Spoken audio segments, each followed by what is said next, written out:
Hey, welcome back to the channel. We're doing just a quick video here. If you follow me at all, you'll know that I'm a SIG fanatic. SIG rifles, SIG pistols, for the most part, are my favorites. This video is, if you saw the header, is a 220 comparison video. We're going to compare my American-made 45 220 with the American-style mag release with the European-made 220 9mm. I believe these are Swiss surplus, a PW Arms import, with the European mag release. I'm not going to get into the specifics between the two or the variations of this, because there were commercially imported versions of this, both by SIG and by Browning. I believe they called it the BDA 9mm. I don't have one of those to compare you, so we're just going to do, what we're going to do is shooting characteristics and a judgment. So if you give us a second, we'll be out on the range and I'll let these guys shoot to you, and then we'll come back in and give them the opinion. 45 caliber with American mag release.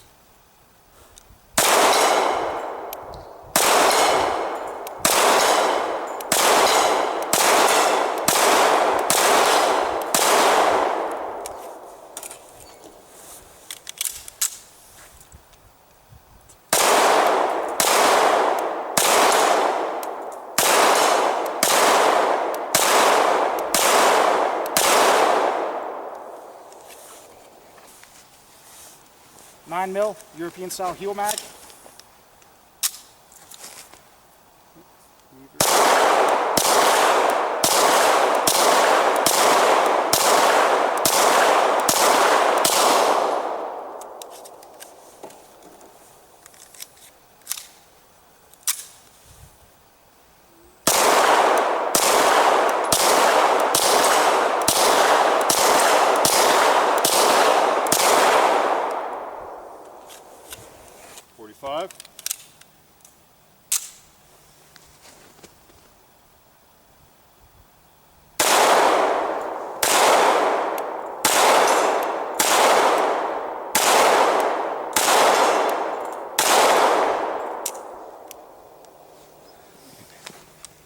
It's empty. Lock it high open. thumbs grip, man. Oh yeah.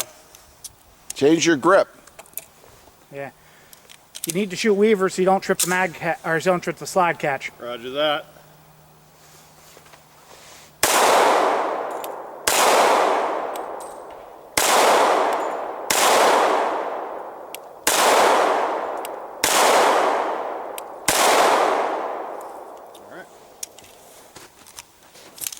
Yeah, remember, man, shoot weaver.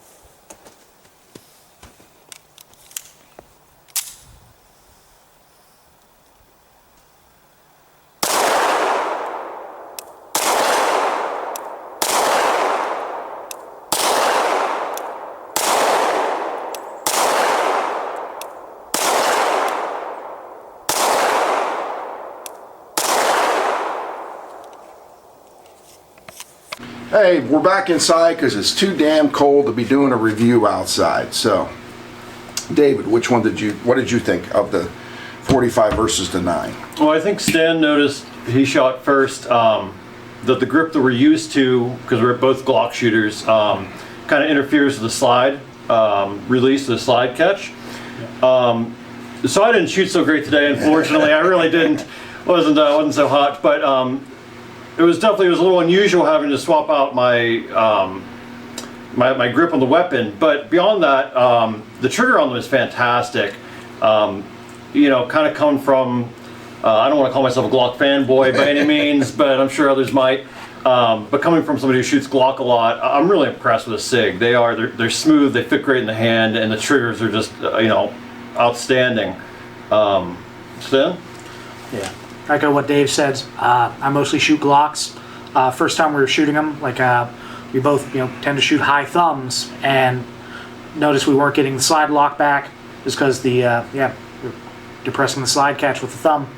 After we figured that out, switched over to Weaver across the thumbs. no problems. Like Dave said, guns are both very accurate. They both have very good triggers. I think the European gun has a better trigger than the American gun. Feels a lot more smooth, a lot smoother.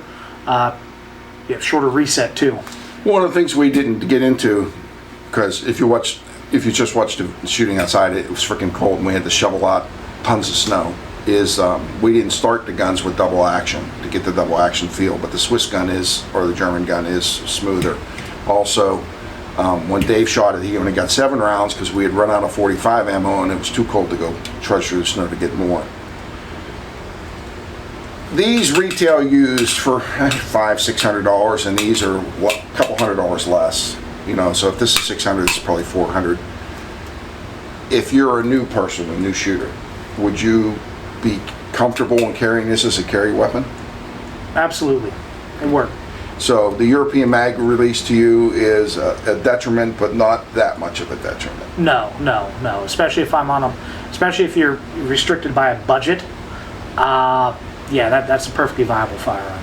I agree completely. I think the European mag release, especially if the cost difference is negligible. They're easy to use. Now, you actually shot, since they basically have the same frame. The American has a little different grip on it, but it's still factory grip. Compare the felt recoil on the 9 to the 45. I know the 45 is going to be better, but for me, I find, at least in the 220, the reset on the 9, sight reset, is, the gun doesn't seem to move for me at all. I could pick that second shot up real quick.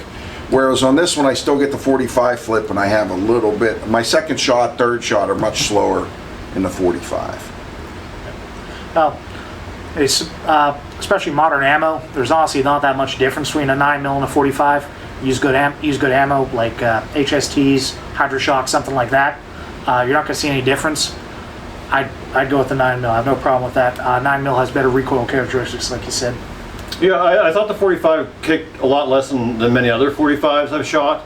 But, you know, I agree with Stan. The 9mm is probably the better round. You get more rounds in your magazine, and using a good defensive round, it has just as much takedown power. So, yeah, I would go with the 9 all day long. All right, now I'm going to give you, basically the whole point of the video was to show you that if you can get a 220 and 9mm, one of the surplus ones, they're a viable concealed carry weapon or a personal everyday carry weapon if you can't afford that, or the commercial 9mm ones. There is one thing to consider about this over this. It's magazines. These magazines are readily available, not that expensive. The 9mm SIG magazines are extremely expensive, sometimes as much as $50 to $60 a piece. But I'm going to tell you something that is a good workaround for this. The Browning BDA-9 that I mentioned earlier is the same magazine, and you'll go to gun shows and nobody has a Browning BDA-9. If you've got a guy who has the magazine for a Browning BDA, you might be able to pick that up for a lot less than somebody who knows what a true SIG 229mm mag is. But either way, this to me, if you want to get into SIGs and you don't have the money, $800 to $1,000 or whatever a SIG is now, is a great choice, and you would not be doing yourself a disservice carrying this every day. Hope we helped you out a little bit. Thanks for coming to the channel. We'll see you again soon.